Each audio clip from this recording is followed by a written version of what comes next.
Eu Prestigiado. uso muito. Que isso, gente? Pô, não me deixa mais nervoso, não. Imagina. Só para te passar aqui o panorama de como está nossa frequentação. 104 pessoas no momento. Então, pessoal, boa noite.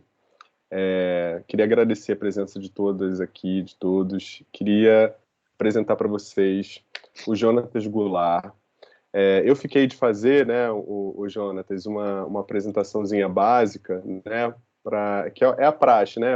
Leio aqui o que a gente divulgou sobre você, mas conforme a gente, né, conversou aí no final de semana, né, a gente tem um roteirinho, né, assim, de alguns assuntos que a gente acha que são importantes a gente tratar, né, no nosso encontro de hoje, mas, obviamente, né, esse formato aqui de encontro não é um formato tradicional de palestra, tá, galera? É um formato de bate-papo. Então, assim, nós temos aqui um roteiro, porque eu acho bacana a gente mencionar algumas coisas, né, da conversa que eu já tive previamente com o Jonatas, mas fiquem à vontade, tá, para fazer perguntas, mas vamos estabelecer, né, a conduta de levantar a mãozinha para quem quiser abrir o microfone e falar, tá? Então pode colocar a pergunta escrita no chat, ou então levanta a mão e abre o microfone para fazer uma interação mais direta. A gente gosta dessa interação direta, inclusive. É legal quando vocês abrem o microfone, se vocês quiserem abrir a câmera também.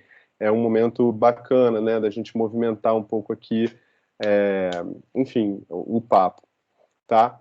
Então, hoje a gente está recebendo um convidado externo, né, um convidado que, inclusive, foi indicado por um aluno nosso do segundo período de cinema, o Marcelo Júnior. Não sei se o Marcelo tá aqui. Marcelo, você tá presente aí?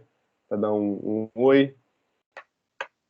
O Marcelo indicou o Jonatas e vou ler a mini biografia aqui do Jonatas, então. O Jonatas, ele é diretor cinematográfico. Após concluir sua formação em audiovisual, ele criou a Casaba, produtora de vídeos especializadas em casamento com alta qualidade e clientes renomados. Com o crescimento e o aumento da renda da produtora, anos depois, o Jonatas abriu a Casa B Filmes, com foco em conteúdo comercial, corporativo e videoclipes. Então, essa é uma pequena mini biografia para eu passar a palavra, então, para o Jonatas, tá? E aí sim, Jonatas, eu vou pedir, aí você pode se apresentar. Eu queria que você começasse fazendo um panorama, né, da sua trajetória, né, que a gente comentou, inclusive, que teve essa relação da migração da música para o vídeo. Então, seja bem-vindo. Obrigado, meu amigo, pela apresentação. Obrigado.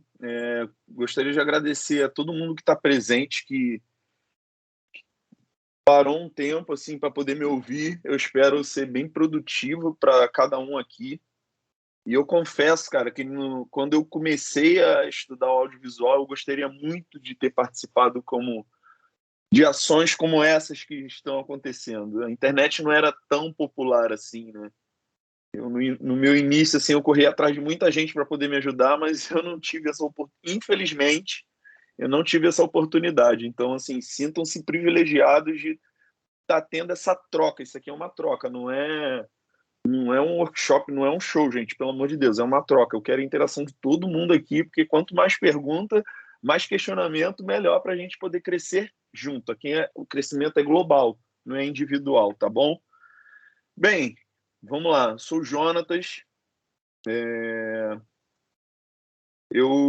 Durante alguns anos, eu vivi diretamente da música, vim da família de artistas, meu tio, minha tia, minha mãe, sempre todos envolvidos na música. E eu não podia fugir disso, né? Fugir dessa etapa musical na minha vida, essa etapa artística que estava correndo em minhas veias. Então, durante alguns anos, eu sobrevivi da música.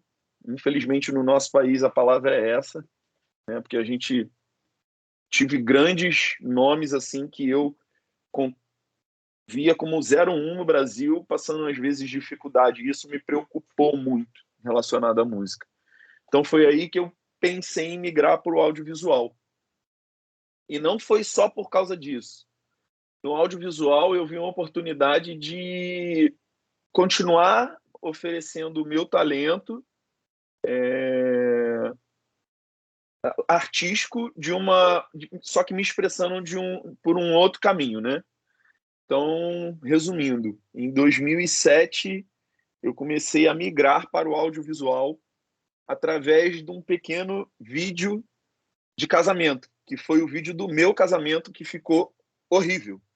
Eu falei, cara, eu preciso editar o meu vídeo de casamento.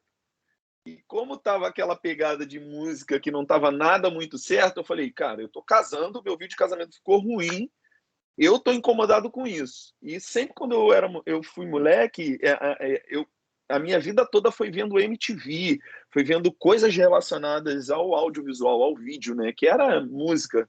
A música da época, os videoclipes, os grandes videoclipes rodavam na MTV. Então, eu acordava, ligava a MTV e ia dormir vendo a MTV. Então, a MTV era a minha vida. Então, eu falei, cara, um dia eu quero estar gravando ali esses clipes, estar tocando. Eu era baterista, né? Eu queria estar tocando ali. E hoje eu vejo que o meu propósito era outro. Tanto é que muitas coisas que eu pedi para, assim, eu tinha como meta na minha vida, né, de realizar tocando, eu realizei no vídeo. Então, isso é muito importante. Eu vou falar isso aqui um pouquinho mais na frente. Então, começou exatamente assim. A minha procura pelo audiovisual, de primeiro momento, foi ter uma estabilidade, né, com vídeos de casamento, oferecer edições de vídeo de casamento, principalmente para a pessoa que fez o meu vídeo de casamento. Então, em 2007, final de 2007 para 2008, eu estudei na CCAA, ali no Riachuelo, que eles davam cursos profissionais ali de audiovisual. Hoje, o meu professor é meu amigo, Lande Morib, e tem um outro professor que a gente trabalha junto, que deu aula lá, que é o Eliezer Jairo. Então, assim, se criou uma grande família através de um ensino muito bom, que foi o CCA. Aprendi muito ali, como pessoa, como profissional. E comecei a minha trajetória no audiovisual direto ali. E eu comecei a oferecer, o único lugar que eu tinha acesso para oferecer isso diretamente, para eu tentar alguma renda, era em locais que eu trabalhava como músico. Meu irmão tinha um pequeno estúdio no Meyer que muitos corais iam gravar lá, e eu era o operador de gravação. E chegavam os corais lá e queriam gravar os áudios, eu gravava o áudio e no dia da apresentação eles queriam mostrar algum vídeo. Eu falei, ó, além de gravar áudio, eu edito vídeo também. Então, dentro do próprio estúdio, eu já comecei a delegar, eu já comecei a oferecer o meu serviço, né? Eu comecei a me vender. Eu não tinha alguém que me vendesse. Eu precisava correr atrás. Eu corri atrás dessa venda. E foi aí que eu comecei a fazer pequenas edições para as igrejas que tinham corais, principalmente a igreja do Meia. E ali eu comecei a fazer meu papel de edição. E eu comecei a estudar essa questão de edição ali. Vocês querem assistir a palestra comigo, que é sobre fotografia? Opa! Entrou uma voz aí. Não estou te ouvindo.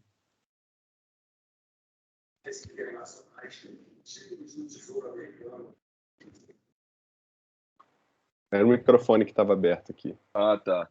Então, enfim, resumindo, em 2011, essas pequenas edições começaram a virar edições sérias na minha vida. Eu precisava ter uma estabilidade financeira e essa estabilidade eu vi no mercado de casamento, diferente do mercado de videoclipes, diferente do mercado corporativo, que você lidar com músicos é muito difícil. Eu queria fazer videoclipe para mim, tocando, para eu poder oferecer para os meus amigos músicos. Porém, nem todo mundo tinha a condição financeira para poder rodar o videoclipe. E eu comecei a ver esse mercado de casamento, que foi onde eu comecei a estudar para editar o meu vídeo de casamento, um mercado estabilizado, que era Isso onde... foi em que ano, Jonatas? Mais ou menos em que ano?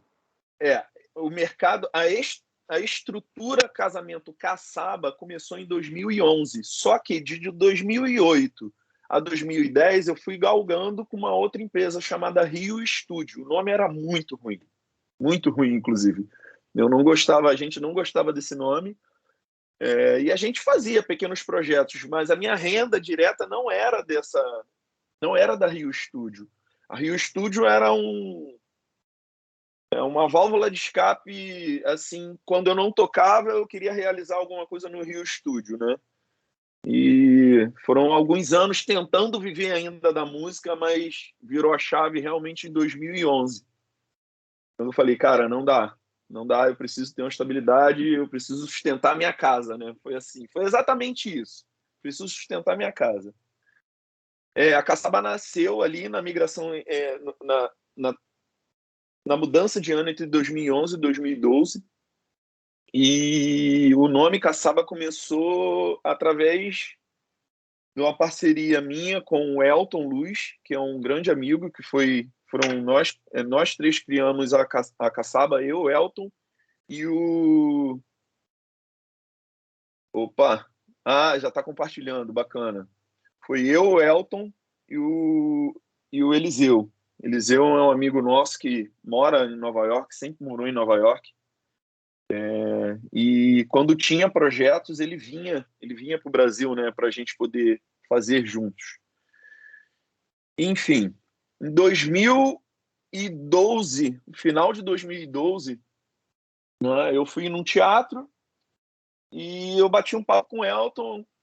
Falei, poxa, Elton, me formei em edição de vídeo, você está formado em color grade, cara, vamos criar uma produtora, vamos rodar a Caçaba, Rio Estúdio. E dali a gente começou a pensar coisas relacionadas a gerar renda extra para a gente. Não era só um momento artístico, a gente precisava sustentar a nossa casa, né? Tanto ele quanto ele na casa dele, eu na minha, enfim.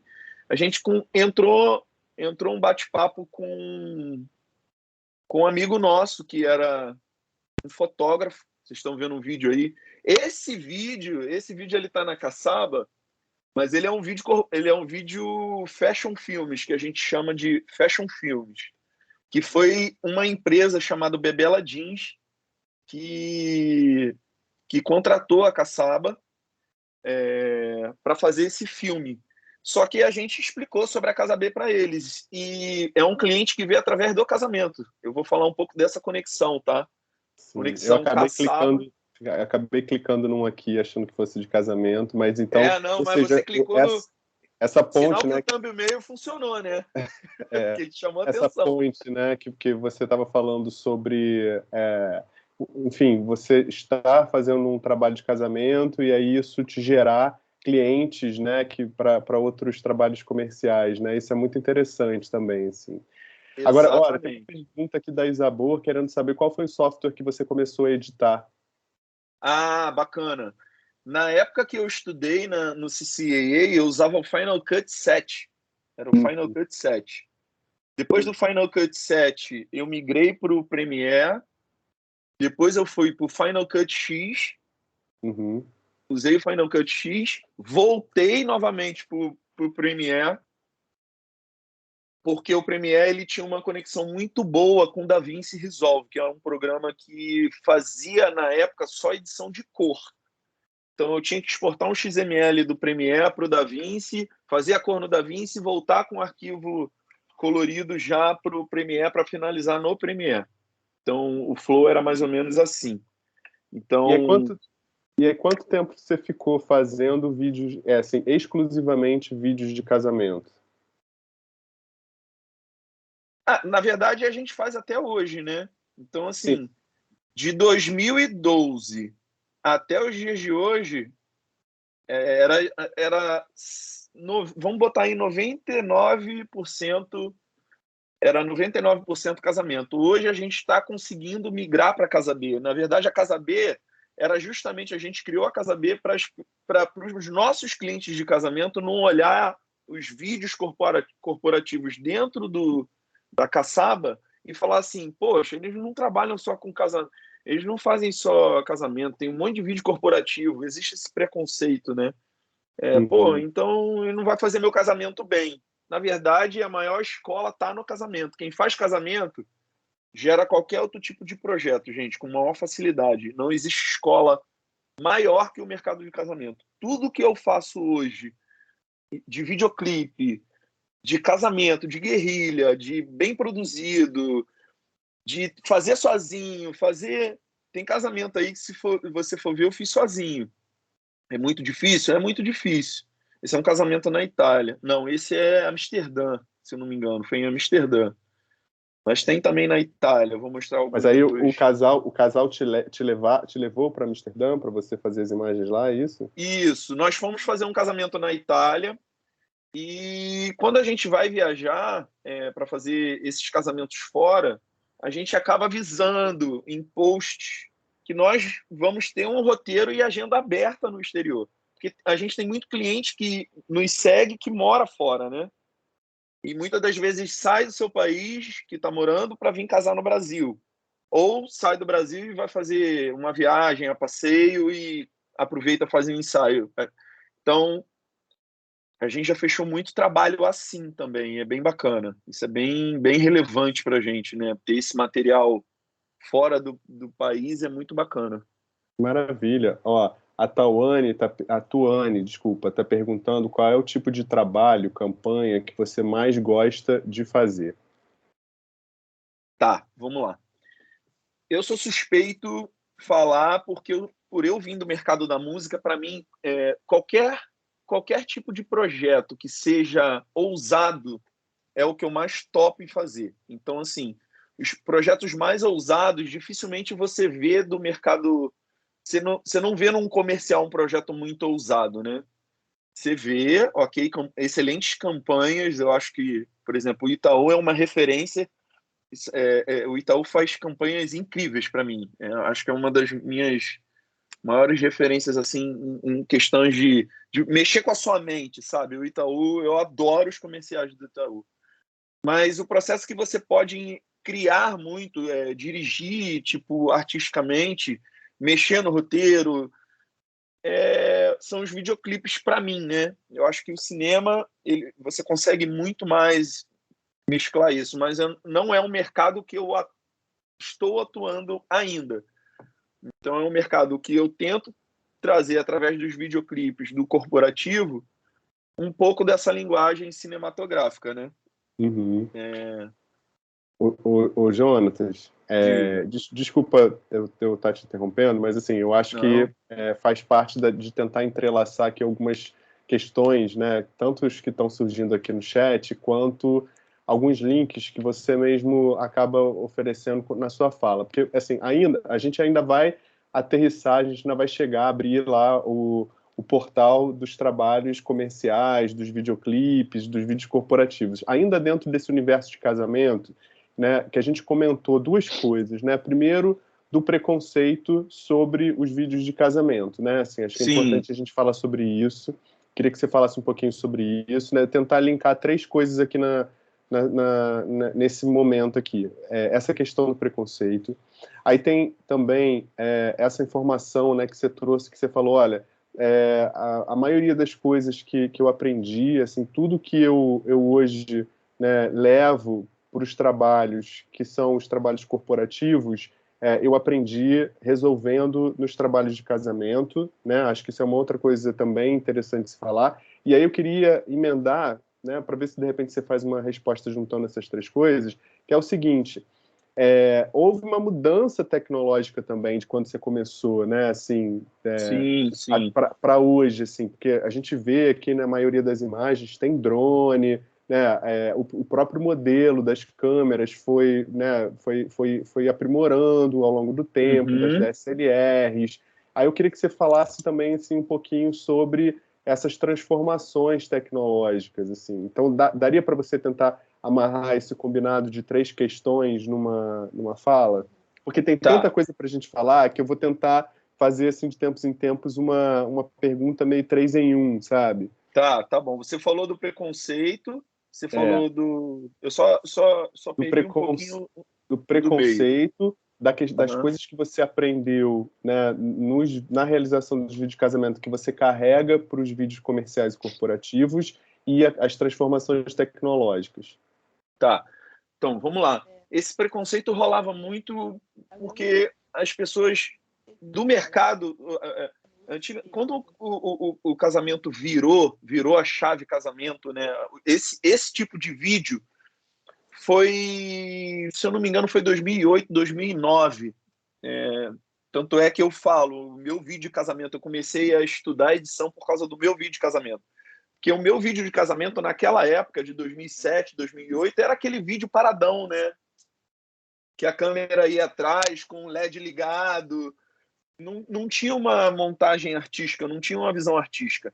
Então, quando você falava que você trabalhava com casamento, as pessoas achavam que você era aquele cinegrafista que ficava com a câmera e com o LED aqui na hora que tu ia comer um salgadinho sentado na mesa e o cara ligava o LED assim e falava, vai, pode comer que eu tô filmando. Então, surgiu... Né? Essa abordagem. Uhum. Todo mundo sabe que era assim, né? Os vídeos que demoravam horas, né? Assim, 3 horas de vídeo, né? Assim, isso. Tanto é que existia esse preconceito para assistir, porque as pessoas, por exemplo, você é meu amigo, você chega lá em casa, vem aqui assistir meu vídeo de casamento, a pessoa ficava assim, ai meu Deus. Nossa, pois é, era um convite que ninguém queria receber, né? Existia esse preconceito por conta disso. E, na verdade, também tem uma coisa que esses vídeos, da forma como você faz hoje, é uma coisa que foi, assim, também se popularizando muito da elite, né? Assim, digamos assim, de cima para baixo, digamos assim, só artistas, né, com muita grana, muito renomados, tinham estrutura para fazer um casamento, né, e bala na agulha para pagar um vídeo desses, né? Sim, sim. Só que aí, agora a gente entra na parte tecnológica. O que aconteceu? Os equipamentos eram caríssimos. Só que quando lançaram as DSLRs com gravações de vídeo, era muito fácil você comprar uma câmera de fotografia que filmava. Então, a migração, a grande chave do mercado casamento veio daí, a partir da tecnologia, das Canons migrando com filmagem. Era uma qualidade de ISO baixíssima. Eu lembro em 2012, eu falava, cara, eu quero viver disso, eu não tenho computador, eu estou editando, eu editava até 2012, final de 2012, eu pegava computador emprestado para fazer edição. Eu não tinha computador, eu não tinha câmera. Então, todas as edições que eu fazia, eu pegava computador emprestado. Eu corria atrás. Eu falava, cara, por favor, empresta o computador só hoje. E eu tinha um dia para editar um vídeo e entregar o computador para o dono. Então, assim, foi muito difícil no meu início. E eu tive uma oportunidade de sempre ser bem relacionado, né? E eu tomei uma decisão na minha vida em 2012. Eu vendi tudo que eu tinha de valor, comprei a passagem para os Estados Unidos. Eu falei, cara, eu vou voltar com câmera, com computador, tudo que eu preciso fazer para poder ganhar dinheiro com isso. E foi o que eu fiz. Viajei, comprei um Mac, comprei uma 60D e comprei uma 50mm. Eu lembro como se fosse hoje. Fui entrando e comprando na Best Buy o computador e a câmera, lá em Orlando. Foi quando tudo começou. Não foi fácil também comprar essa passagem. Eu tive que vender meu carro. Eu vendi o carro que eu tinha, que eu comprei com muito sufoco, para poder fazer isso, né? Eu tomei essa decisão. Eu falei, cara, não adianta eu andar com carro e não ter grana para botar gasolina, né? Eu preciso fazer essa grana da gasolina. E depois eu compro o carro. Foi aí que eu tomei essa decisão na minha vida. Vendi o carro, peguei a grana, investi tudo lá e, graças a Deus, em menos de um ano eu consegui ter meu carro de volta, me sustentar com vídeo de casamento com a caçaba, né? A caçaba nasceu de verdade. Isso foi uma decisão que eu decidi tomar, né? Tem muita gente que fica pegada às coisas materiais, só que, cara, não é... Peraí, hoje você tem isso aqui, e o que você está construindo para o teu futuro, né? Então, essa parte tecnológica, eu sabia que eu precisava de bons equipamentos para fazer esse tipo de vídeo. Então, eu tomei essa decisão. Outro detalhe que eu não falei, lá em 2007, que eu comecei a estudar no CCAA, Eu também tomei. Eu tô falando isso, gente, mas eu não quero que todo mundo faça o que eu fiz. Mas nas minhas condições eu precisei fazer. Eu tinha algumas contas que eu precisava pagar para não ficar com o nome sujo. E eu tinha esse curso de edição. E eu tinha um propósito na minha vida. E eu sempre fui um cara muito batalhador, tá? Eu nunca fui um cara de sentar, pegar o controle remoto, ficar trocando o canal da televisão e falar, pô, como é que vai ser amanhã? Não, eu ia para a rua e tentava resolver. Eu dava meu jeito, de alguma forma. Em 2007, eu deixei de pagar algumas contas para poder estudar no CCA, para poder ter um curso, para me formar, sabe? E foi, para mim, a decisão mais difícil e melhor da minha vida, porque eu fiquei com o nome sujo, mas foi dali para frente que eu construí tudo que eu e meus sócios temos hoje, né? Então, assim, para mim são etapas que, para mim, inclusive, me emocionam quando eu falo sobre isso, porque foi algo muito difícil para mim. Eu tinha vezes que eu não tinha dinheiro não tinha dinheiro para pegar um ônibus, eu tinha que ficar pedindo dinheiro emprestado, R$ 2. Eu fazia isso, e fazia sem vergonha nenhuma, porque eu estava correndo atrás, eu não estava acomodado. Então vamos voltar lá em 2012 nessa tecnologia. Eu cheguei no Brasil com uma câmera, com uma 50mm, e falei, cara, beleza, agora eu tenho computador, tenho a câmera, mas e o job? Como é que eu vou fazer isso? Aí eu e o Elton, em uma reunião, um bate-papo com um amigo nosso, que se chama Felipe Luz, a gente conversando, e aí, cara, o que você tá fazendo da vida? Ele, pá, tô fotografando. Ele, pô, que bacana, então, tô fotografando um casamento. Eu, opa, o Elton, então, principalmente, ele, rapaz, tá em um mercado que a gente gostaria de entrar. O Felipe, poxa, rapaz, eu posso indicar vocês, mas, pô, o que vocês têm de trabalho de casamento, a gente? Tinha nada, praticamente. Tudo que a gente fazia era muito pequeno, eram coisas para a igreja, eram videoclipes pequenos, então a gente não tinha nada focado nesse mercado artístico. Eu tinha acabado de comprar câmera, sabe? Então estava tudo muito novo. E foi aí que ele falou, tem um casal nosso que a gente vai fazer um ensaio com eles, e ele é japonês e ela é chinesa. Então, assim, eu não posso chegar e oferecer o trabalho de vocês para eles pagarem, porque vocês não têm portfólio. Mas se vocês quiserem ir lá no centro da cidade, na hora que a gente estiver fazendo foto, vocês quiserem fazer um vídeo, pode fazer sem compromisso. Aí eu vou compartilhar com vocês aqui esse vídeo, eu gostaria que vocês vissem. Deixa eu só botar ele aqui. Tá, então peraí, eu tenho que descompartilhar aqui o meu. Primeiro, tá. Já descompartilhei. Ó, enquanto isso, esse só vídeo aqui uma para vocês coincidência darem uma aqui. olhada. O professor Júlio. Oi? O professor Júlio, que está presente aqui com a turma dele também, ele foi coordenador lá do curso de publicidade da Faculdade CCAA de 2005 a 2009. Ah, que bacana, cara. Que bacana. Tá vendo? Tem escola, tem bastante escola esse curso, hein? Deixa eu abrir aqui para a gente poder. Esse vídeo, inclusive, ele tá no YouTube. Ele é tão antigo que a gente não tinha Vimeo na época, era só YouTube, né? Deixa eu pegar aqui para compartilhar. Vamos lá, achei.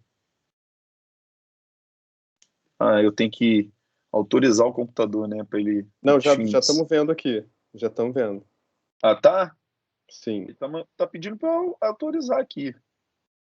Tô vendo. Beleza. Eu vou dar o play. Eu não sei se sai o áudio aí. Sai o áudio se eu der o play? Vamos ver, dá o play aí pra gente ver. Tá full aí, né? Tá. Tá bom. Tá aqui, melhor qualidade, pra gente ter melhor visualização.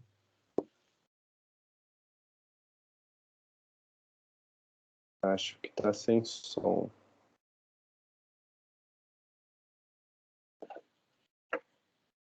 Tá sem áudio. Tá sem áudio? Tá sem áudio. Deixa eu ver se eu consigo colocar enquanto tá rodando o filme aqui. Peraí. Na hora de compartilhar, tem um botão. Antes de você compartilhar, quando você clica para compartilhar, antes de você escolher a tela que você vai compartilhar, tem um botão com uma chavezinha que você tem que incluir o áudio do computador. Quer ver? Descompartilha. Então, peraí. Descompartilha. É isso, descompartilhei. Isso. Aí tá aqui. Abrir bandeja de compartilhamento. Tá. Aí eu escolho o que eu quero compartilhar. Antes de você escolher a tela, vê se aparece para você um botãozinho escrito incluir áudio do computador. Em algum lugar aí. Deixa eu ver aqui. Mudo, desativar a câmera. Mostrar dispositivo de áudio. Ou então faz assim, Jonatas, me manda o link aqui que eu compartilho do meu. Ah, perfeito. Posso te mandar no WhatsApp? Pode me mandar aqui no chat mesmo, ou pelo WhatsApp, tanto faz. Opa.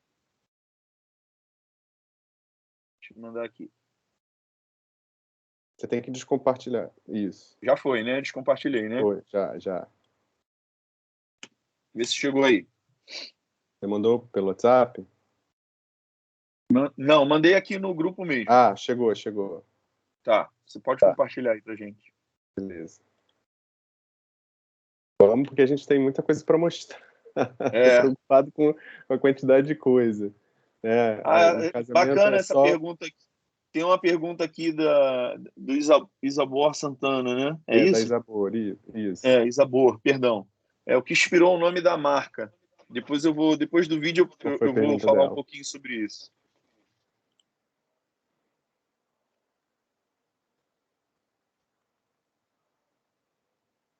Apareceu para você aí? Apareceu. Perdi seu som. Eu tô te ouvindo.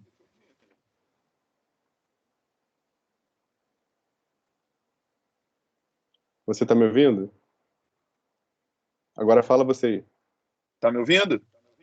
Não. Vocês estão ouvindo o Jonathan, gente? Eu perdi a voz dele aqui. Estamos sim. Pode ser por causa do compartilhamento do vídeo, ele não deve estar ouvindo a gente, né? Então sou eu. Então tá. Eu vou colocar vou dar o play aqui, tá? No vídeo.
vídeo era só um vídeo de Save the Date?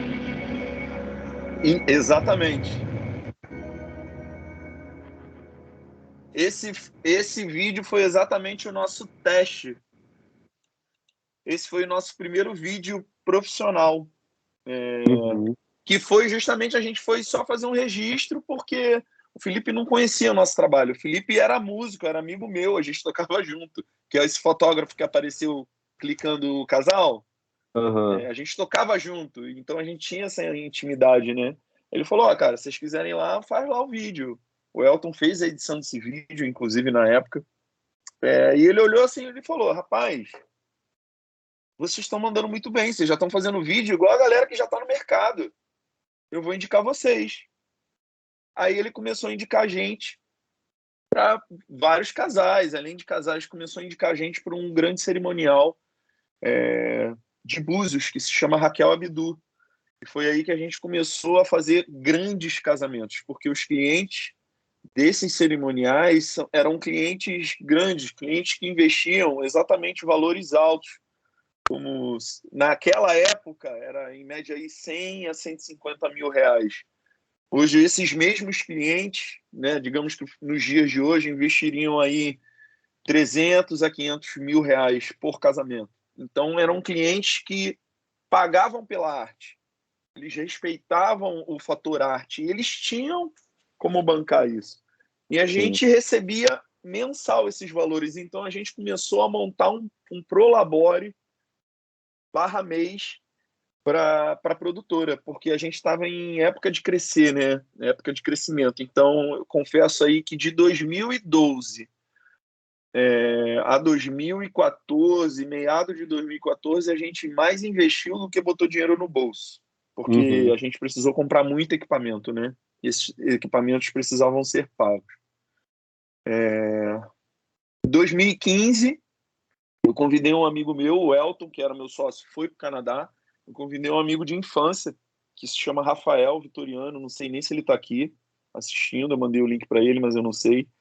Que eu chamei ele para fazer After Effects nos vídeos de casamento. Não, cara, quero botar uma arte, um negócio mais diferente. E, rapaz, a gente fazia em média aí de 10 a 12 casamentos no ano. O Rafa entrou com a expertise dele comercial, transformou esses 10, 12 para 40, 48 por ano. A gente fazia de 2014 para 2015. Em 2015, quando ele entrou com a parte dele comercial, a parte que eu não conhecia dele, e transformou a caçaba na minha renda 01 definitiva. Aí eu larguei a música. Tipo assim, eu não preciso. A música para mim agora é extra, né?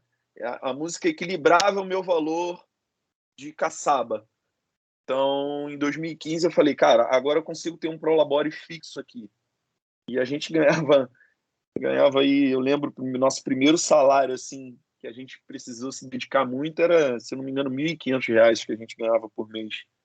No início, né? Muito investimento, muita coisa para começar. Esse foi o nosso primeiro salário, eu sustentando casa, sustentando escritório, e outras coisas. E paralelo a isso, eu comecei a trabalhar em 2014, 2015 fazendo videoclipe. E a gente conseguiu pegar uma grande cliente que foi através da música, de eu ter conexões na música, que eu consegui fechar essa cliente, que foi a Kelly Key. Então, peraí, Então, a Kelly Key foi antes da Casa B? A Casa B surgiu justamente por causa da Kelly Key. A gente... Minto, perdão. Nós focamos 100% na Casa B a partir do clipe da Kelly Key. Antes era só um nome para não misturar. Quando a Kelly Key fez o clipe com a gente já tinha feito outros clipes antes, que foi do Dani Sachs, e do Marquinhos Sossi, que foi meu primeiro videoclipe. A gente chamava Rio Estúdio e botava Caçaba e falava, cara, não pode ser Caçaba, vamos botar um outro nome aqui só para diferenciar. Aí a gente colocou Casa B. Mas não era nada, tipo, a gente não divulgava esse nome. Em 2014 para 2015, em 2014, exatamente em 2014, a gente reforçou o nome da Kelly Key depois que o clipe dela deu um boom. Eu não O sabia. clipe, esse clipe que você está falando é o Let It Glow? Não, é o Controle. Foi a volta da Kelly Key pra música. Ah, o Aí ela Controle. lançou um videoclipe chamado Controle. Você fez Um esse grande... videoclipe? Oi? Você fez esse videoclipe, Controle? Eu fiz esse videoclipe, Controle. E dali, todo mundo Então, peraí, começou a ver... vou compartilhar aqui. Vamos assistir um pedacinho, só para a gente É poder isso aí. se contextualizar aqui no... Só um minutinho. Peraí, cadê a minha janela? Tá aqui, volta. Só um pouquinho, pra gente... É isso aí. Tá indo som? Não. Do videoclipe, não? Não. Então, peraí.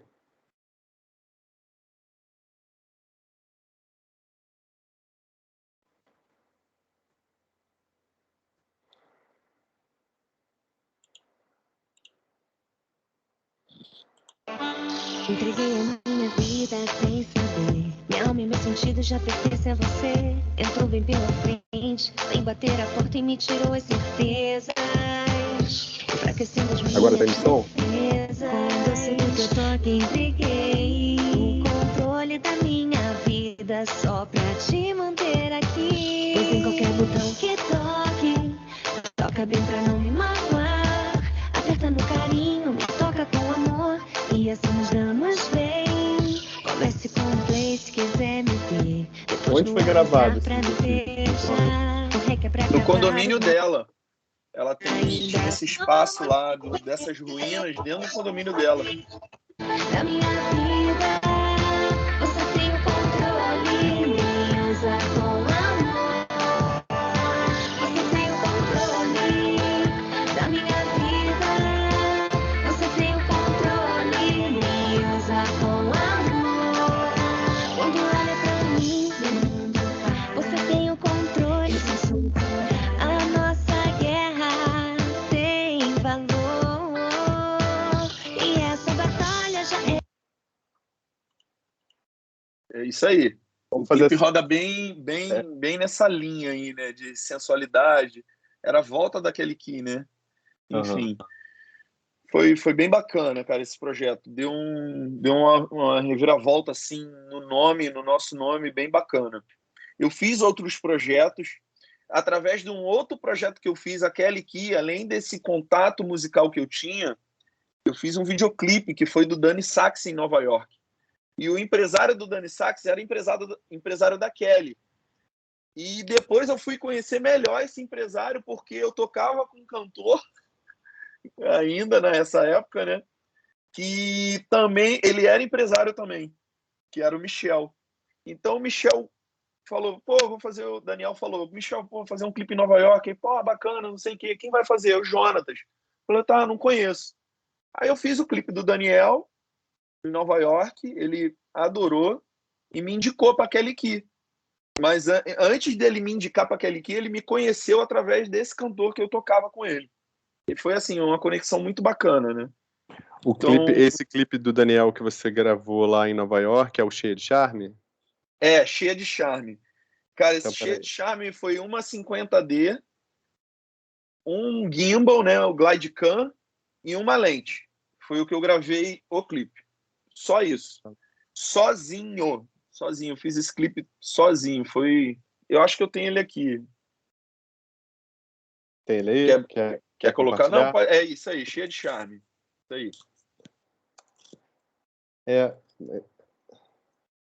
Peraí. É o de baixo, 2 N's e isso. Esse aí. Essa menina, ela é Miss Universo, né? Ela foi Miss Universo de Angola. Essa menina que contracenou com ele. Tá sem som pra vocês, né? Não, tá com som. Tá com som? Ah, que bom.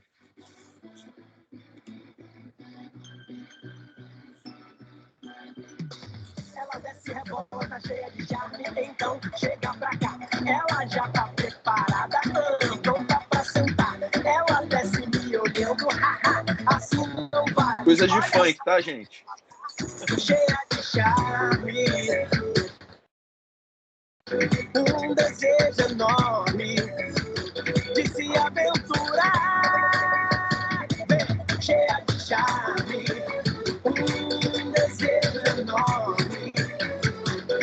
revolucionar. Oh!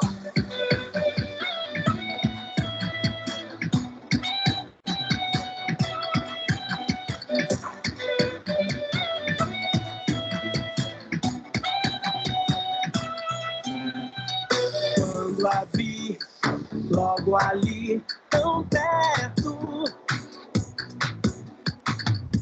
tão ao meu alcance, tão distante, tão real, tão bom perfume. Sei lá, investi tudo naquele olhar. Yeah. Tantas palavras num breve sussurrar. Paixão assim não acontece todo dia. Cheira de charme, desejo enorme de se aventurar. Vou tirar o som para você ir falando algumas coisas, então, enquanto a gente termina, a gente assiste. Esse clipe, cara, foi assim... essa música é do Guilherme Arantes, né? Então, já foi com peso 2 esse clipe, né? E esse clipe foi bem ousado para mim, porque eu tinha acabado de gravar o meu primeiro videoclipe um pouquinho antes, assim, meu primeiro trabalho sério, um mês antes, e logo em seguida o Daniel me chamou para ir para Nova York para gravar o clipe dele. E, tipo assim, não tinha visto nenhum trabalho. Ah, cara, essa cena aí, eu queria falar dessa cena aí. Depois eu não voltar para ela, você dá isso, pausa aí. Gente, tinha uma cena que essa roupa aí que ela tá usando, que era o seguinte, eu fui para Nova York com uma câmera 5D e uma lente. Eu só tinha aquilo, e um gimbal. E tinha uma cena que tinha que ser gravado à noite, porque era o glamour da noite, roupão de noite, e ela não podia usar essa roupa durante o dia. Eu falei, cara, ferrou, eu não tenho LED, o ISO da Canon é muito ruim. Aí eu falei, gente, eu pensei comigo, cara, eu preciso resolver isso de alguma forma. Eu falei, Quinta Avenida, é a rua mais, assim, que tem mais vitrine iluminada em Nova York. Eu falei, cara, caminha perto da fachada da loja e vamos filmar, vai ficar lindo. Então, assim, não tem nenhum tipo, não existe nenhuma iluminação que não seja do ambiente aí. Eu não coloquei nenhuma luz minha. Então, todas as cenas que vocês veem à noite são iluminação de fachada de loja. Oxe, mas você pode seguir que vai ter uma aí. Eu pedia para ela parar em frente à loja para eu poder pegar melhor a luz. E eu tinha uma lente com abertura muito boa, que dava esse desfoque no fundo, né? Eu sei, isso é uma prioridade que a gente... Aí, ó, essa loja é uma loja da Apple, que ela é toda de vidro, né? Ela é bem iluminada. Então, assim, eu gostava... A gente sempre focou isso, o máximo de abertura de lente que a gente conseguia. Olha que iluminação bonita, fotografia bonita. Então, a gente usa sempre... Se a lente tem 1.5 de abertura, a gente filma em 2. Se ela é 2.8, a gente vai em 2.8. Então, a gente sempre prioriza a maior abertura de diafragma, né, para poder pegar o maior desfoque no fundo, que a gente acha bem bacana, né? Essa é uma das identidades tanto da Casa B quanto da Caçaba. E esse videoclipe aqui do Dani Sachs foi antes do videoclipe da Kelly Key também lá em Nova York. Isso, foi antes. Exatamente. Aí depois logo em seguida do videoclipe, a Kelly Key lançou um programa chamado Projeto Baba Baby, que era um projeto do YouTube dela, que ela fazia coisas de fitness, né? Tipo, academia, era filmado na academia, enfim. Ela criou um projeto e ela levava convidados para esses projetos. E foi um projeto que a gente escreveu junto, esse projeto, né? E aí bombou. E a gente foi gravar em Nova York um desses episódios. E lá em Nova York falou, cara, pô, vamos rodar um clipe. Eu falei, calma aí, como assim? Não tem uma música, na verdade, na viagem, né? Foi falado isso. Não tem uma música nova da Kelly que ela vai lançar. Vamos aproveitar que a gente está em Nova York e vamos gravar um clipe. Aí eu falei, pô, eu fui gravar o clipe do Daniel. Eu não sabia, muito mal, eu sabia o que era ISO e velocidade de câmera. e ficou legal, então daquele que eu já tô gravando, eu já gravei o primeiro clipe, já gravei vários programas, eu vou tirar de letra. Aí a gente gravou esse clipe. Eu já conhecia muitos pontos de Nova York que eu sabia o resultado que eu poderia ter neles, né? Então eu já fui na boa. Quando a gente foi gravar esse clipe, a gente já foi bem na boa. Essa aí é a Quinta Avenida e eu achei bacana. Ah, dá uma pausa aí, só nessa parte aí. Volta um pouquinho. Que ela tá nessa porta. Gente, eu tenho uma grande amiga que mora em Nova York, se chama Lisa, que eu conheci a Lisa no clipe do Daniel. Ela é uma brasileira, inclusive ela tem... Se vocês puderem pesquisar depois para conhecer um pouco sobre o trabalho da Lisa. A Lisa, ela é brasileira, ela mora acho que uns 20 anos em Nova York, e ela trabalha, é a primeira brasileira que pinta pontes. Ela trabalha pintando pontes de Nova York, a ponte do Brooklyn, essas pontes mais famosas que existem em Nova York. Ela foi a primeira brasileira mulher a trabalhar nesse segmento lá. E essa cena aí é gravada dentro da ponte do Brooklyn. Caramba! Então, por quê? A gente chegou lá, a Lisa estava fazendo a produção com a gente. Eu falava, poxa, Lisa, eu conheci a Lisa no clipe do Daniel, em 2013. Esse clipe aí, se eu não me engano, foi 2015 ou 2016. Não lembro a data certa. Eu não sei se tem aí a data. Depois a gente vê. Mas eu falei, Lisa, eu preciso da sua ajuda. Ela, não, cara, vambora, eu te dou apoio. E essa cena foi gravada dentro da ponte do Brooklyn e não tinha luz. Aí você olha assim e você fala, cara, aqui esse corredor tá muito bonito, mas não tem luz. E eu falei, Lisa, liga o farol do seu carro e aponta para a porta. Essa luz que você tá vendo batendo na parede aqui assim, é o farol do carro. Eu pedi para ela ligar, abrir a porta, deixar a porta metade dela só aberta. Eu falei, Kelly, a performance agora é contigo, manda ver. E a cena, pra mim, é uma das cenas mais bonitas, assim, do clipe, né? Muito bom.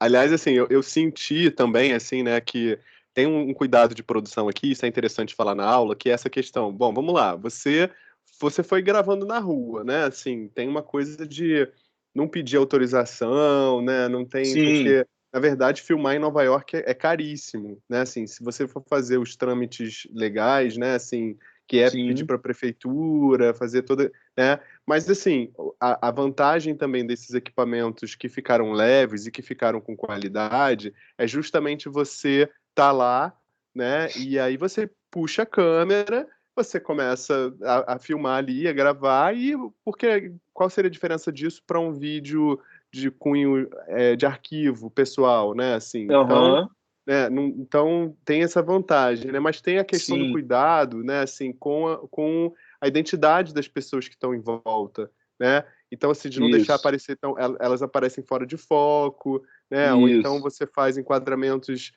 em que você tem o destaque na Kelly Key, né? Assim, justamente para não ter essas questões de direitos, né, autorais. de imagem, direitos autorais. Essa exatamente. é uma cena que eu tive que pedir, porque você reparou ali que o rapaz estava sentado ali, né? Aham. Então, com chapéu, né? Eu pedi para ele, eu falei, ó, eu gravei uma cena, mostrei a cena para ele. Essa aqui. E eu tava gravando quando eu fui conversar com ele. Ele falou, cara, você se incomoda, é um clipe brasileiro, ela é uma artista brasileira e tudo mais. Ele, não, problema nenhum, não tá nem aparecendo meu rosto. Então ele autorizou, eu tava gravando a câmera, ele falando, e ele autorizou, assim, ele nem sabia que eu tava gravando. Mas se ele usasse alguma coisa contra mim, eu tinha provas falando que ele tinha autorizado. Aham. Sim. É isso. E aí vocês voltaram de Nova York, né? Assim, vocês tinham ido para um projeto e voltaram com um esse videoclipe. clipe. Né? Exatamente. E assim, daí foi surgindo mais trabalhos depois desse clipe, né? Aí, assim, a gente começou em 2015, né? Depois desse clipe, a demanda de casamento aumentou muito. Então, a gente voltou a focar muito novamente nos casamentos. Aí veio aquela grande crise, né? De todo mundo ter medo de como seria. Enfim, as pessoas tinham dinheiro guardado, mas não gastavam porque tinham medo das empresas quebrarem. Então, casamentos que a gente recebia com um ano sendo pago, os nossos clientes começaram a pagar com 2, 3 meses antes, porque, tipo assim, cara, se essa empresa está vindo até agora é porque ela tem condições. Então, eles não soltavam dinheiro, eles prendiam o dinheiro e começaram a pagar com menos tempo. Isso foi preocupando um pouco a gente em relação a finanças, né? Tipo, cara, o que está acontecendo? Ninguém está contratando. E, de repente, foi um atrás do outro, fechando com um prazo curto, de 3 meses, 2 meses antes do casamento. E, assim, foi surgindo muita demanda que a gente não dava conta de fazer projetos como esse, de focar em venda de videoclipe. E a gente focou muito em casamento, né? Muito mais em casamento.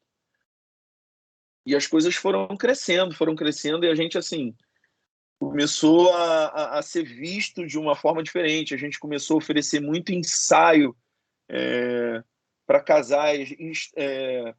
Empresas, por exemplo, você tem um florista, você tem um maquiador, você tem um casal de modelos, e a gente vai fazer um editorial. A gente ia lá, filmava, a gente entregava o produto vídeo. Então era algo meio que feito em parceria, né, com todos os fornecedores de casamento. Isso ajudou muito a gente divulgar mais o trabalho. Se você entrar no Instagram da Caçava, você vai ver muita coisa, alguns vídeos focado mais nesses editoriais, né, que a gente chama de editorial. E eram vídeos com parceiros, e a gente começou a fazer uma divulgação muito forte desses vídeos. Tá bem mais lá para baixo, você vê, por exemplo, desce mais um pouquinho para eu ver se eu acho um editorial aí de imediato. Ó, esse com a fogueira aí é um editorial. Isso é um editorial. O que a gente faz? Com a fogueira? Ó, tem um vinho, um casal aí, ó, tá vendo? Esse vídeo é um vídeo editorial. Os fornecedores se juntam, não tem dinheiro aí não tem grana, ninguém tá ganhando nada. Todo mundo tá tirando a sua arte para poder somar forças, para poder ter um conteúdo para se divulgar. E isso cresceu muito entre a gente. Os editoriais cresceu muito, e a gente começou a ser chamado, que a gente não negava. A gente começou a ver isso como uma forma de marketing para a empresa também. Então, assim, foi bem bacana isso. Às vezes tem aquele preconceito, vou ficar trabalhando de graça. Não. Você precisa fazer o seu trabalho, você precisa divulgar o seu trabalho. E qual a estratégia que você vai fazer para você divulgar o seu trabalho, para você fazer vendas? Através de editoriais como esse, a gente já foi à Itália, eu já fui a Nova York fazer casamento, entendeu? Então, assim, a gente foi à Califórnia fazer casamento por causa de editoriais como esse. Então, assim, pode falar. Não, que eu queria aproveitar esse gancho e queria que você falasse daquela experiência do Jeep, né? Assim, porque eu acho que tem a ver, né, com isso que você está falando. Né, assim, eu acho que é um case tão interessante para a gente aproveitar esse gancho que você está falando, assim, que é um investimento prévio, né, que você está falando do editorial, né, mas tem esse exemplo aqui também que é incrível, assim, dessa história que você contou. Eu queria que você compartilhasse com a turma. Beleza, dá um play para a galera ver esse comercial aí da Jeep para mim, por favor. Tá. Tem que voltar, né? Mas aqui não tem o botãozinho de voltar, né? Espera aí que eu acho que eu tenho esse vídeo aqui. Eu posso te mandar o link. Espera aí. Eu acho que é só eu tirar e colocar de novo. Vamos lá.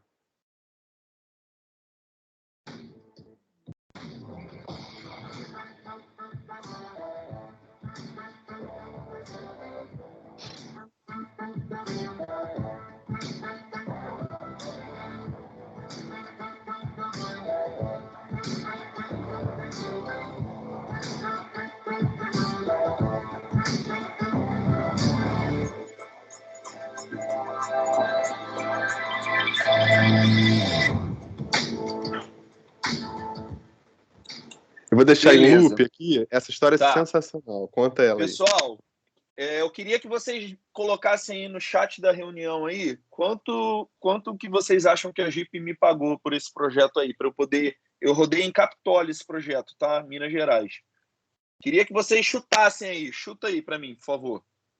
Quem puder aí, vai chutando aí que eu vou lendo aqui. Esse aqui é bem bacana, cara. Essa questão do chat. 50 mil, 30 mil, 100 mil, 20 mil. Gente, a parada é o seguinte. Vocês estão chutando aí, agora eu vou explicar para vocês o que é projeção. para vocês entenderem que tem muita coisa que vocês precisam fazer isso aqui, ó, levantar da cadeira e ir fazer. Esse projeto é um projeto que eu gravei com um amigo meu, que é meu professor na academia que eu treino, que se chama Tui, o nome dele, Tui Lemos, é esse rapaz aí que tá aparecendo, é o ator. A gente queria fazer, a gente tem um projeto em paralelo que se chama Anywhere, tá ali o nome, que é um projeto de vida saudável, né? E ele faz os treinos em lugares incríveis. E a gente falou, cara, vamos para Capitólio, fazer em Capitólio. Só que era pandemia, época de pandemia. Então, assim, a gente quase ninguém tinha grana, né? Todo mundo muito apertado, todo mundo economizando, né? Eu falei, cara, já foi pandemia. já isso aqui foi na época de pandemia, no início da pandemia. No início já estava flexibilizando, né, as coisas. Já estava mais flexível, mas foi em 2020. Então a gente foi para Capitólio. Falei, cara, vamos para Capitólio. Eu falei, calma aí, a gente vai para Capitólio como? Vamos de carro, né? Pô, cara, o que tu acha a gente já no caminho fazer um programa? Ir fazendo o programa no caminho. Ele falou, pô, bacana. Ele falou, cara, nosso programa tem a ver com esporte, tem a ver com aventura, com treino. Pô, qual é o carro que mais combina com o nosso programa? Pô, o Jeep é bacana, a Volks, a Amarok. Falei, cara, bacana. Pô, quem sabe a Jeep patrocina o nosso programa Anywhere? Aí eu falei, pô, boa ideia.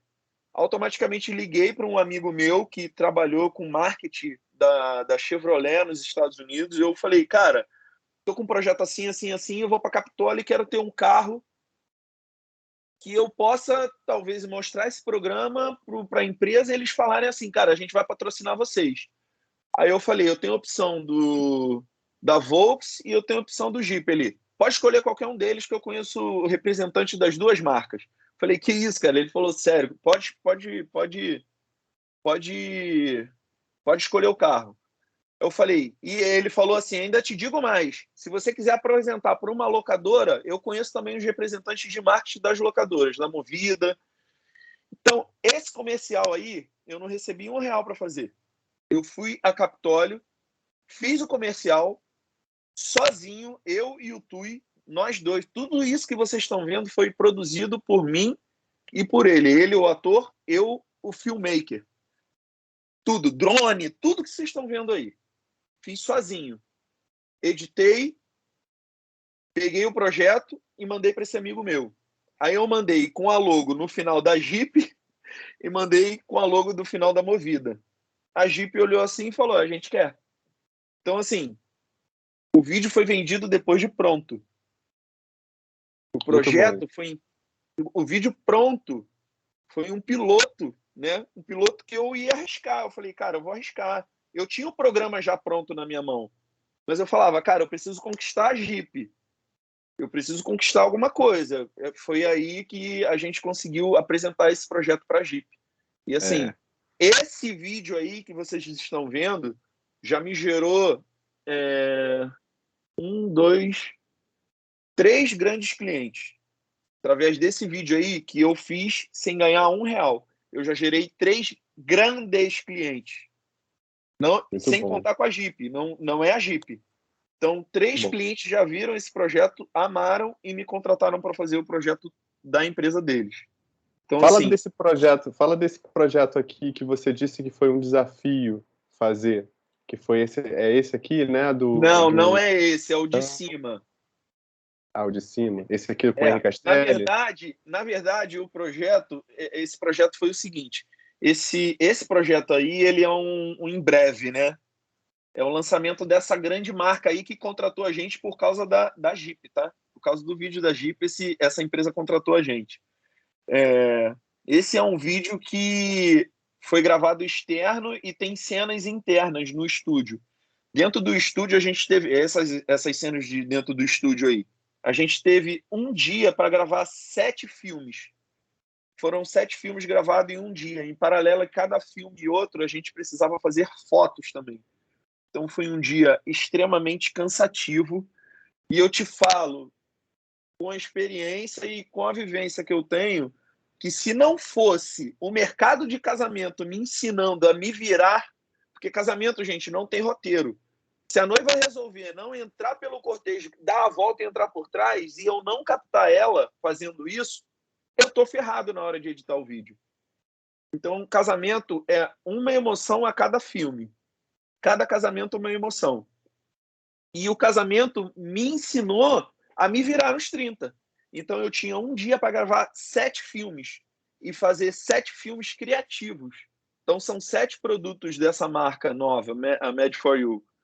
E eu precisei gerar, nesse dia, cada produto tem uma cor, tá? Elas não estão juntas no mesmo produto, não. Cada produto tem sua cor. Então, eu tinha que representar cada modelo com uma ideia diferente. E a gente só tinha tecido no estúdio, não tinha mais nada, era só tecido.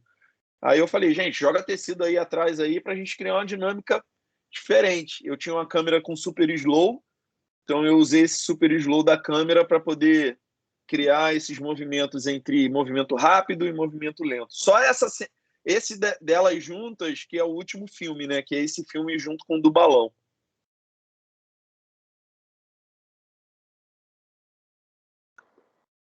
Bom, eu não estou conseguindo ler aqui o comentário da galera falando dos valores. Ah, nossa, foram somas extraordinárias, mas teve gente que acredita, que chutou que também você fez, que você fez de graça. De graça, é isso aí. Isso aí, gente. Não tenham preconceito de criar um projeto, mas façam projetos que sejam relevantes, sabe? Ah, não tem dinheiro? Esse é um tenista, ele já foi campeão, ele tem o recorde mundial da maior partida do mundo, o Feijão. E ele é um amigo que eu conheci através do Tui. A outra conexão bacana. O Tui, que é o modelo do carro da Jeep, é amigo dele, do Feijão. E ele apresentou o meu trabalho pro Feijão, o Feijão ficou louco. E eu virei amigo do Feijão. Então, esse é um outro projeto que eu fiz de graça. Eu não cobrei nada. E ele virou meu amigo. Eu fiz as fotos para a escola de tênis dele aqui no Rio. E eu fiz esse mini vídeo dele jogando, mostrando o institucional da empresa dele. Então, assim, é um outro projeto que eu não tive nenhum retorno financeiro dele. Mas eu tive um retorno, assim, por outros projetos fechados através desse filme gigante. Então, são projeções. Tem gente que tem esse preconceito, como eu estava falando lá no casamento, de fazer editoriais, de tirar dinheiro do bolso para depois retornar. Lembra, gente? Meu curso, eu precisava pagar uma conta para não ficar com o nome sujo. Eu paguei o curso e fiquei com o nome sujo. Eu precisei vender meu carro para poder comprar uma câmera, uma lente e um computador. Eu fiz isso. Então, assim, às vezes a gente acha que a gente faz as coisas meio que em vão. Nada é feito em vão. Se você tem certeza do que você quer fazer, arrisca, cara. Arrisca. Se não der certo, corre atrás de outra coisa. Não fica, esse segmento aqui de vídeo corporativo não deu certo. Cara, vai para o casamento. Não deu certo o casamento? Vai para videoaula, faz alguma coisa, tá? Eu não fiquei parado em um projeto só. Tentei fazer várias coisas. Eu tentei fazer outro tipo de projetos que não deram certo. Não é minha identidade. Então, assim, eu falei, cara, isso não é para mim. Mas eu fiz muita coisa. Esse exemplo dos vídeos da Kelly Key, né? Que são esse projeto Baba Baby, que é um projeto que ela tem no YouTube até hoje. Não deu certo para a gente, mas ajudou a gente durante alguns anos, financeiramente falando, né? A empresa durante alguns anos. Mas é um projeto que, se surgir para mim de novo, eu não pego. Hoje, atualmente, não sei dia de amanhã, né? Nunca diga nunca. Mas é um projeto que hoje eu não pegaria para fazer, porque eu já estou buscando um outro direcionamento. Hoje eu foco 100%, assim, meu foco de chegar corporativo, vídeo comercial e cinema. É onde eu quero chegar. Esse é o meu foco. Eu estou estudando para isso, estou correndo atrás para isso. Então, assim, mas não tem vergonha. Se precisar pegar qualquer outro projeto menor para eu poder pagar minhas contas, eu vou fazer. Tem esse videoclipe aí também que é com o neto do Tom Jobim, que é bem bacana. Daniel Boaventura e o neto do Tom Jobim. Aí são só estilos, né? Isso aí foi um projeto que outro projeto que a música me levou, o baixista que é um grande amigo, me convidou para fazer esse projeto aí e ficou incrível. É um clipe que tem aí, que rodou na Europa, esse clipe pra caramba, deles dois. E bem. A gente tem uma pergunta aqui do Denis, que ele diz o seguinte: quanto tempo demora um clipe para ser produzido? Então, vou te dar o último exemplo. Produção de clipe depende muito da demanda e do valor que você tem para você poder investir. O que acontece? O clipe você tem várias etapas. Você tem produção, você tem roteiro, né? Criação, roteiro, direção de arte, direção de fotografia. Cara, são vários pontos. Quando você tem dinheiro, você delega para cada função dessa e cada um responsável toca. Quando você não tem muita grana, você tem que tocar esse barco. E quase ninguém consegue fazer isso sozinho, porque a grande maioria não veio do mercado de casamento. Eu sempre vou falar do mercado de casamento, gente, porque para mim mudou a minha vida, tá? É um mercado que me representa. A minha história, né? É um mercado que representa a minha história. E eu sei tocar muito bem um clipe com pouca grana. E eu já fiz clipe com 3 dias de produção. Eu já fiz clipes com 15 dias. O meu último projeto agora, que foi com a Cata, eu peguei a direção, eu recebi o convite para dirigir o clipe na sexta, na quinta-feira eu estava rodando o clipe. Né? Inclusive o Marcelo estava, eu convidei o Marcelo para ir lá, para ele ver, ter a experiência do set, né, que é o aluno. Acho que tem um aluno também, um outro aluno aqui que começou a estudar, focou 100% no cinema também, que é o Iago, não sei se ele está aí. Ele está aí? Tá aqui. Inclusive, ele fez uma pergunta para você. Ele tá querendo saber se você tem vontade de produzir, de rodar um longa-metragem. Calma, é uma coisa de cada vez. Eu tenho sim, é o meu foco, eu quero sim rodar um longa, mas eu já estou planejando e já tenho alguns roteiros na mão para rodar curtas. Primeiro, tem que ir por parte, tá, gente? Para voar alto e voar direito sem um avião cair, tem que ir aqui rasinho aqui para depois começar o meu foco sim é rodar longas, mas a gente tem que começar baixinho, tem que começar a rodar curta. Por que estou falando isso? É muita responsabilidade, as pessoas não têm noção que é rodar um longa. Você fica às vezes 6 meses rodando um longa, se deixar, ou até mais. E é uma responsabilidade muito grande, muito cansativa. Então, se você não tem uma experiência grande nisso, você precisa começar com curtas. Você precisa corrigir os seus erros rodando curtas, com pouca grana. Se bobear com amigos que têm esse interesse também de rodar curtas. Então, assim, procurem amigos que topem fazer loucuras relacionadas ao vídeo com você. Eu tenho um grande amigo, se chama Fidel, que era um cara que tocava, a gente tocava junto. O Fidel hoje é um grande diretor de fotografia. É um cara que, assim, eu tenho como é que se diz? Um respeito gigante por ele. E hoje ele é um dos diretores da ABC, ele participa do grupo, é um dos diretores da ABC Cinema. Então, quem conhece a ABC Cinema sabe o que eu estou falando. E o cara é meu amigo, e a gente fala, cara, vamos rodar um projeto, vamos rodar um curta, vamos rodar alguma coisa que seja relevante pra gente, que a gente fica fazendo tanta coisa para as outras pessoas e não faz pra gente.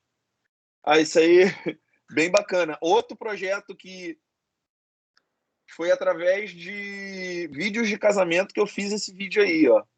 Esse vídeo corporativo para essa marca, com a Carla Dias.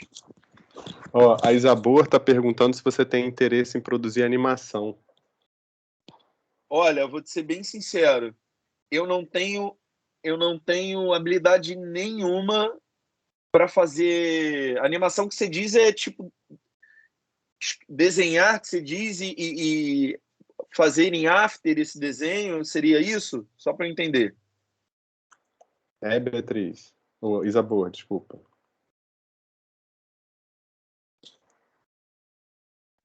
Porque eu não tenho...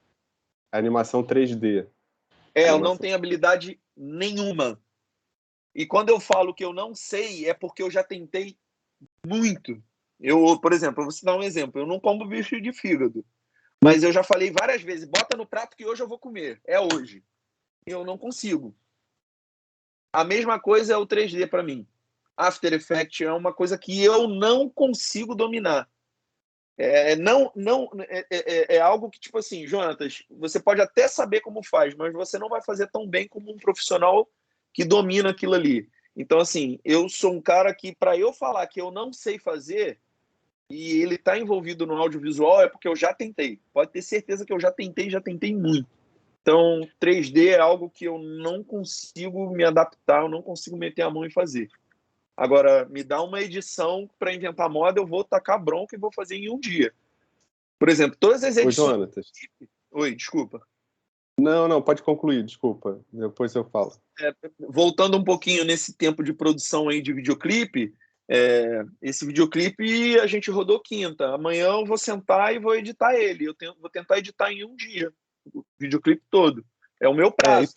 Isso que eu queria te perguntar, assim, porque até pegando o exemplo do vídeo da Jeep aqui, né, assim, que é surpreendente mesmo só terem ido você e o modelo, né, do carro, e vocês dois fizeram essa viagem, você gravou tudo, tem drone, tem, enfim,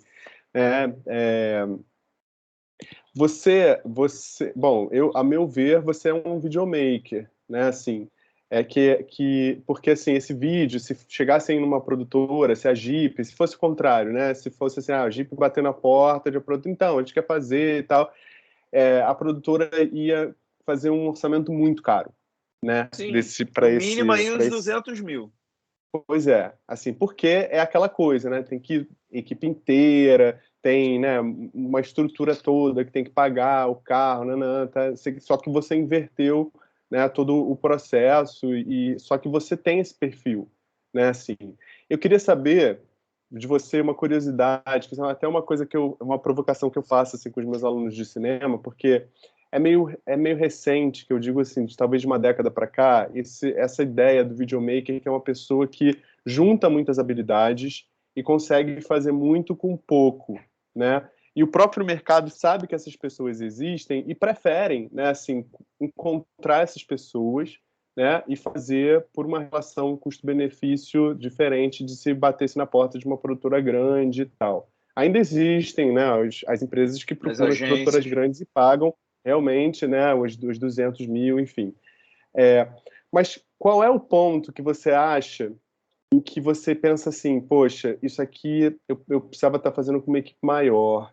Ou então, assim, sabe, assim, deve existir um limite entre você ser um videomaker que consegue fazer tudo, mas a partir de um determinado ponto, esse projeto passa a precisar de equipe de design gráfico, de tratamento de som, de tratamento de cor, de não sei o quê. Você sente esse momento, assim? Você já esteve em trabalhos em que você se viu nesse limite do tipo, caramba, eu estou fazendo tudo, mas eu queria estar com uma equipe maior?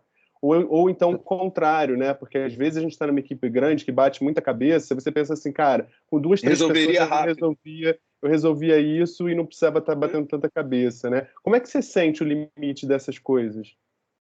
Eu te falo com propriedade porque eu faço esses dois caminhos, né? Tanto o pequeno quanto o grande. Eu acho que o grande diferencial é você. Você falou aí da questão videomaker. Eu pulo um pouquinho, eu acho que eu vou para filmmaker, porque eu dirijo também, né?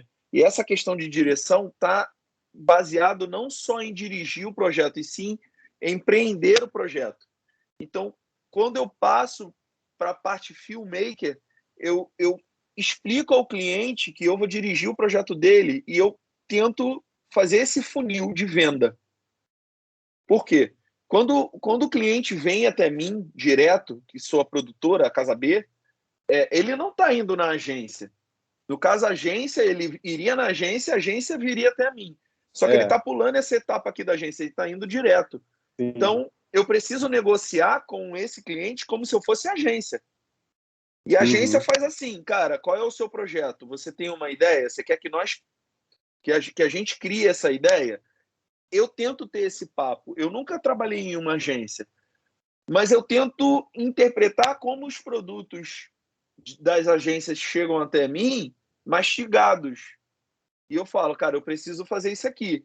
Então, peraí, para ele eu não mandar ele ir numa agência, eu preciso mastigar para esse cliente. Então, a primeira coisa quando eu vou mastigar isso para o cliente é perguntar quanto ele tem para gastar. Porque é quanto ele tem para gastar que vai me dizer o que eu posso Mas não criar. não fica aquele jogo de empurra, você pergunta quanto eles têm para gastar e fala, não, mas quanto vai ser? Porque sempre rola esse momento assim Então, também, né? é aí entra a minha negociação, entra a minha expertise em negociar. Porque, assim, eu chego e falo logo, olha só, gente, aqui a gente não pode perder tempo. Somos profissionais, você é profissional, eu sou profissional, eu tenho minha empresa para tocar, você tem a sua empresa. Eu não estou aqui falando como um videomaker ou um filmmaker, eu estou falando aqui como um empresário. Eu estou aqui fazendo uma reunião de empreendedores. Você é meu cliente, mas eu sou um empresário como você. Então, vamos fazer um funil? Você tem quanto para investir no seu projeto? Aí ele vai falar, por quê? O meu roteiro pode ir de 5 mil a 200 mil, se você quiser. Só que se eu ficar perdendo meu tempo criando o roteiro para você, que vale 200 mil e você só tem 5, você está fazendo eu perder o meu tempo. E eu não posso perder o meu tempo. Eu não falo assim como eu estou falando direto, mas eu tento, eu tento explicar para Claro, ele que meu tempo vale dinheiro. Então, eu já perdi muito tempo fazendo. Eu já tive um cliente que eu tive que fazer 5 roteiros. E sabe chato. qual foi o último roteiro? Cara, vamos lá e a gente grava. Esse foi o último roteiro. Então, assim, eu escrevi 5 roteiros e no final desses 5, vamos lá, a gente grava. Tipo, ele não estava querendo mais saber de roteiro. E eu não sabia quanto ele tinha para gastar. Então, assim, ele estava mudando o roteiro porque ele não tinha grana para investir. Então, eu acho que, assim, você precisa... são as etapas, né? Quando você lida direto com o cliente, você precisa ser muito direto, porém, claro, educado. Você não pode chegar, cara, quanto você tem para gastar? Eu falo, olha, existe uma variação muito grande de projetos. Eu preciso entender quanto vocês têm para investir para eu poder... Por exemplo, esse vídeo aí que você acabou de dar play na Megamart, eu tive que ir no Paraná. O orçamento do cliente tinha que caber esse voo, o voo de avião, a hospedagem, o deslocamento do carro até o interior do Paraná, para eu poder captar essas imagens das plantações de mate. Então, assim, se eu escrevo um roteiro que eu falo que tem que ir no Paraná e o orçamento dele não cabe ao Paraná, eu estou botando um doce na boca dele e ele vai achar que o vídeo dele vai ficar ruim porque ele não pode pagar isso. E não é isso, né? Aí, conclusão, você perde a venda. Aí chega um outro cara que faz mais barato, ele vai lá no Paraná pelo orçamento baixo, porque você não soube vender. Então, é bem direto. Esse aí é o cliente Megamart, eu não sei se vocês conhecem. Quem gosta aí de pão de queijo, açaí, você conhece. Também, e você me contou no final de semana que você também fez esse trabalho porque ele estava num casamento que você estava filmando, né? Conta essa história aí para o pessoal. Exatamente. O CEO dessa empresa, inclusive, a gente estava até batendo um papo hoje com ele. Ele mora em Orlando, ele não mora aqui no Brasil. E ele veio ao Brasil para ser padrinho de casamento, um casamento que a gente estava fazendo registro, a gente estava filmando esse casamento. E ele viu a gente trabalhando, adorou a organização nossa no casamento, né? Que não é aquele negócio de luz de LED ligando na cara dos outros na hora que o cara vai comer o salgadinho. Não existe isso na nossa captação de casamento. E ele começou a perguntar sobre a gente para o noivo. E ele falou, cara, eles são excelentes, o trabalho dele é esse aí que vocês viram. Aí ele falou, pô, bacana.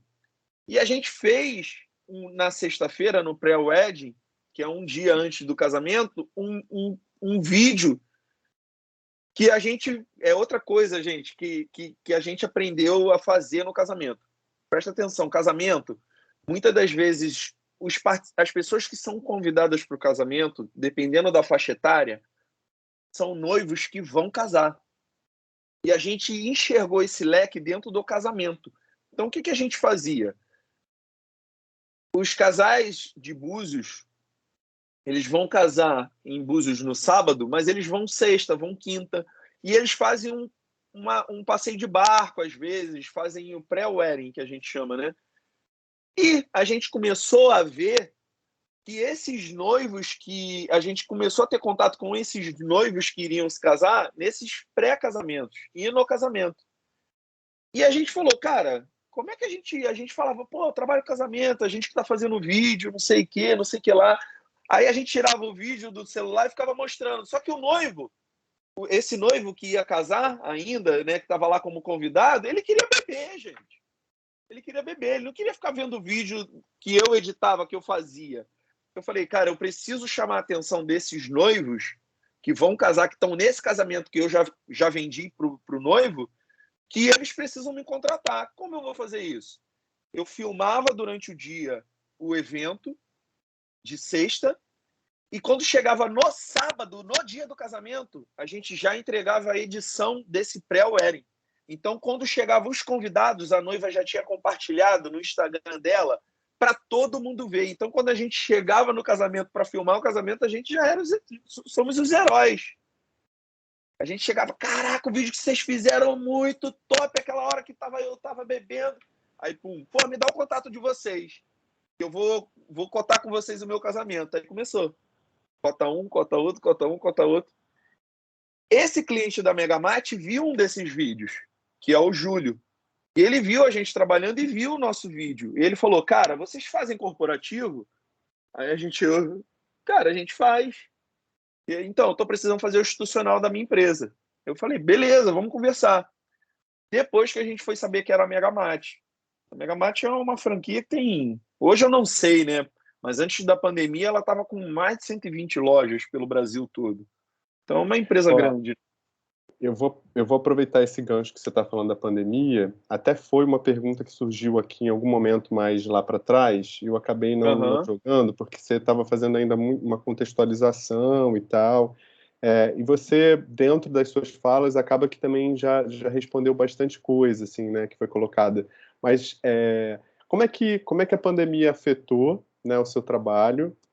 E como é que está sendo agora? Por exemplo, já retomou bem, assim, já retomou com alguma força? Eu tenho uma amiga minha que ela trabalha com direção de arte e ela disse que agora, né, nesse segundo semestre, a demanda está bastante grande, assim, a ponto de não encontrarem pessoas até, assim, para fechar as equipes, assim. Eu queria saber como é que está isso para o seu lado, assim. Então, né, a gente já está caminhando para o final até do encontro, inclusive, né, o nosso encontro termina 10h10, mas queria, de repente, então, que você fizesse uma ponderação aqui em relação à pandemia. Tá. Gente, a pandemia, logo quando ela começou, 2 dias pós-pandemia, a gente tinha um escritório que era aqui na Barra da Tijuca, no Joá, na Joatinga, e era um escritório que era nosso xodó, sabe? Era a nossa casa. Era a nossa casa de criação. E acho que a decisão mais assim assertiva que nós tomamos na pandemia foi cortar os gastos. Por quê? A gente trabalha... Nosso maior cliente eram os noivos. E os noivos não podiam casar. E aí veio o desespero dos noivos em mudar a data do casamento. E os noivos queriam mudar, quem não podia mudar tinha que cancelar.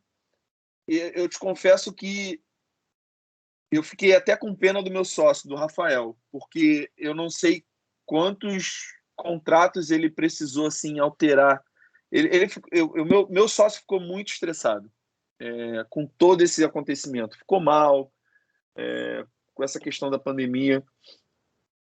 Mas uma coisa que ele foi extremamente importante, o Rafa, e eu louvo as atitudes dele, que é um cara que assim, eu tenho como exemplo na minha vida. Tudo que eu sei de marketing, de venda, eu aprendi com o meu amigo de infância, que eu convidei para entrar na caçamba para poder fazer After Effects nos vídeos.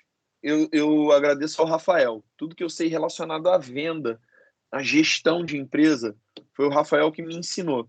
E eu não sabia que ele tinha esse know-how. Então, o que aconteceu? Enquanto o Rafael estava refazendo o contrato, ele falou, galera, não vamos deixar a peteca cair, vamos cortar os custos, entregamos a nossa casa lá no Joá, e uma das coisas que nós fizemos assim foi pegar esse dinheiro do aluguel e pagar as pessoas que trabalhavam com a gente, que dependiam dos freelancers, dependiam dos eventos. A gente não conseguiu pagar todo mundo que trabalhava com a gente, mas a grande maioria que ficou com a gente, a gente pegou esse salário, essa grana que a gente pagava o aluguel, e a gente converteu em salário para esses videomakers que editavam, que filmavam, ter a dignidade para poder se alimentar. Então, essa foi, acho que assim, a decisão mais humana que nós tivemos. E, paralelo a isso, a outra decisão que a gente teve foi: não vamos deixar de editar, não vamos deixar a peteca cair. A gente editou muito vídeo. Enquanto os nossos concorrentes estavam desesperados dentro de casa, só fazendo adição de contrato, mudando contrato, a gente estava fazendo adição de contrato e editando vídeos para usar como marketing. O Rafa criou, em paralelo, uma empresa onde ele fala sobre marketing no casamento e começou a fazer relacionamento com as maiores cerimonialistas do Rio de Janeiro. Então, a Caçaba vinha com os vídeos de marketing, o Rafa vinha com relacionamento, e na pandemia, isso aqui é inédito que eu estou falando, tá, gente? Quase ninguém do mercado sabe disso, porque a gente viu muita gente quebrando. Então, a gente não falava isso para se vangloriar, não, sabe? A gente não falava com medo das pessoas acharem que a gente estava mentindo, querendo tirar onda. A gente não tem esse perfil. Então, a gente deixou de falar isso justamente para não afetar psicologicamente as outras pessoas. Mas a gente tinha uma meta de vender 2, 3 casamentos ao mês e na pandemia a gente vendia 5. Caramba. Então, a gente aumentou a nossa venda. E, paralela à pandemia, eu consegui, por não fazer as execuções dos casamentos, não ir para a rua executar os casamentos, eu conseguia ter relacionamento com as pessoas do corporativo, do mercado de videoclipe, do mercado de empresas, que é um nicho que eu conheço muita gente. Então, eu comecei a me relacionar com as pessoas. Eu falei, cara, vamos rodar algum projeto junto, vamos fazer alguma coisa. Não estou falando de grana, não, cara, vamos fazer. A gente precisa criar, a gente precisa se ajudar. E o nosso maior intuito, meu maior, né, principalmente que startava os contatos, era não fazer... Por exemplo, eu pegava um cliente que eu via que o negócio dele estava cobrando, eu falava, cara, você é meu amigo. Cliente não, meu amigo, né? Falava, cara, vamos fazer, eu faço vídeo para você, eu faço foto, o e-commerce está crescendo na tua área, eu faço para você, não quero saber de grana, cara. É reciprocidade aqui, sabe? É a gente se ajudar. Porque eu tô vendo que você precisa de ajuda. E isso fez a Casa B crescer. Foi essas ações que eu tive com essas pessoas que precisavam que fez a Casa B crescer na pandemia. A Casa B cresceu na pandemia. Hoje, eu estou tocando diretamente junto com o Rafa. O Rafa pega ainda Casa B e Caçaba, mas a Caçaba eu vou fazer ainda a filmagem dos casamentos, mas essa parte da gestão, quem está cuidando agora, na pandemia a gente chamou mais um sócio, um dos videomakers, entrou como nosso sócio para poder tocar a Caçaba, para eu poder focar no corporativo. Então a gente precisou chamar mais um sócio para a empresa poder crescer por um outro lado. Então, assim, a pandemia para o audiovisual num todo cresceu para quem soube vender, para quem foi no marketing. Quem dependia de ações de execução na rua realmente ficou muito mal. Muito mal. Por exemplo, você citou direção de arte. Direção de arte, para vender, ela precisa estar no set. Ela precisa criar o set.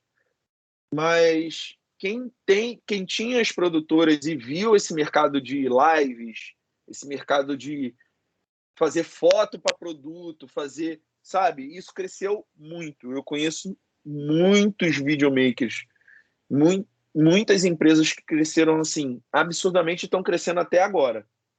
Ô, Jonatas, infelizmente nosso tempo está se encerrando. A gente eu vou pedir para o pessoal do LabPron jogar o link aqui, né? Porque para poder conseguir os certificados de atividade complementar, tem que assinar, tá? Esse formulário, tá bom, galera?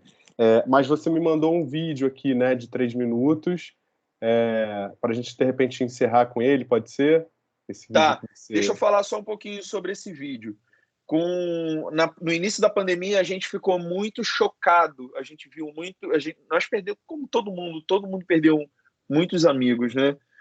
E isso incomodou muito a gente. E a gente queria fazer algo que nos representasse para os nossos amigos, que os nossos amigos entendessem que precisava de alguém, uma força.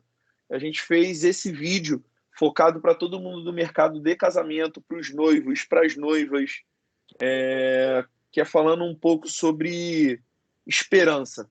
Tá? Eu queria que vocês assistissem e entendessem o sentido dessa mensagem. Ó, eu vou dar o play. Enquanto a gente vai assistindo, se você puder botar... Ah, você não tem como escrever no chat, não, né? Tenho sim. Para você responder a pergunta da Isabor, que está querendo saber da onde veio a inspiração, né, para o nome da produtora, né? E a Helena perguntando se a Casa B ou a Caçaba estão abertas a vagas de trainees, estagiários, enfim. Aí, se você puder ir escrevendo isso no chat, eu vou dar o play aqui no vídeo. Vou botar meu WhatsApp também aqui, tá? No chat. Beleza.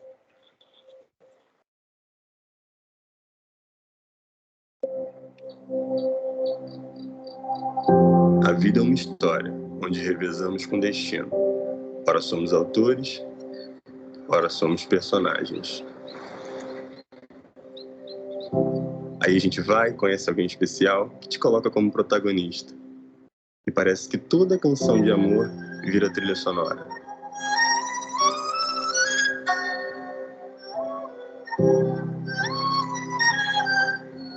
Daí o roteiro da vida fica uma loucura, repleto de comédia, suspense e fantasia. Aí a gente já começa a ficar louco, imaginando o final feliz. O beijo no altar e felizes para sempre na pista de dança. Que alegria.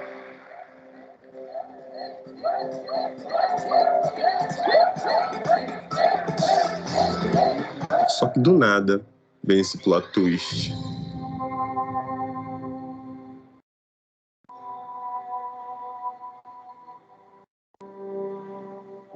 A reviravolta da rainha vilã que proíbe o abraço e força os apaixonados a adiarem seus sonhos.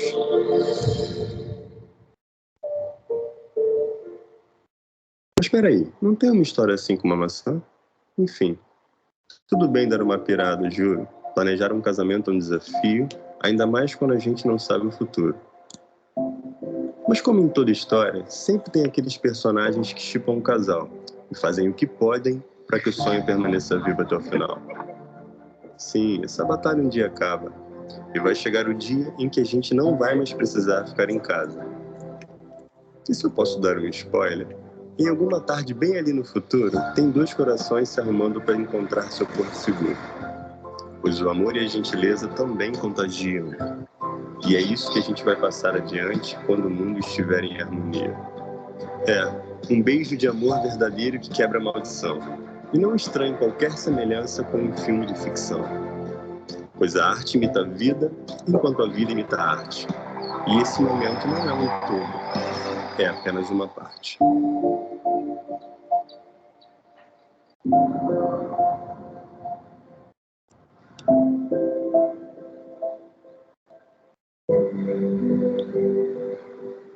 Relaxa, pega a pipoca, separa um filme e liga a TV.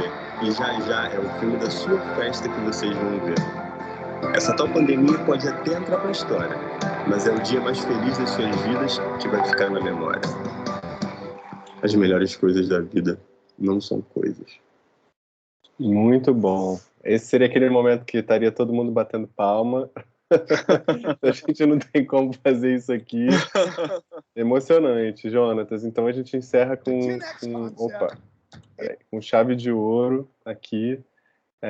Queria agradecer, dizer que eu acho que sua história é um exemplo, né? Assim, eu falei para você isso, né? Quando a gente conversou, quando a gente preparou esse encontro, né? Que a sua história é um exemplo porque ela junta garra, ela junta estratégia, né? Assim, que começa como uma estratégia de sobrevivência, depois vira uma estratégia de marketing, depois vira estratégia empresarial. Ah, tá bom, vou ligar minha câmera aqui para tirar o print aqui. Uhum.